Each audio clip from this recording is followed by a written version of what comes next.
Brigada Balita Nationwide. Mga kabrigada, meron daw hong Pilipinong pari ang ginawaran ng Ramon Magsaysay Award. Brigada Sheila Matibag, i-brigada mo! Brigada Live Report. Pinarangalan ng Ramon Magsaysay Award ang Pilipinong pari na si Father Flaviano Antonio Villanueva ng Society of the Divine Word. Kinilala siya para sa kanyang lifelong misyon na isulong ang dignidad ng mga mahirap at naaapi.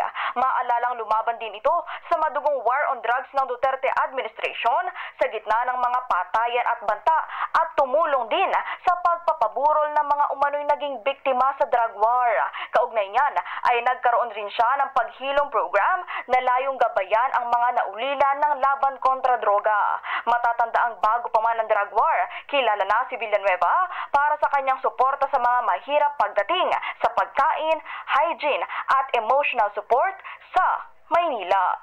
In the heart of changing lives, ako si Brigada Sheila Matibag ng 105.1 Brigada News FM Manila. The Music and You, Asarte! Brigada Balita. Ang bahaging ito ay hatid sa atin ng Power Cell Soya Coffee. Masarap araw-arawin.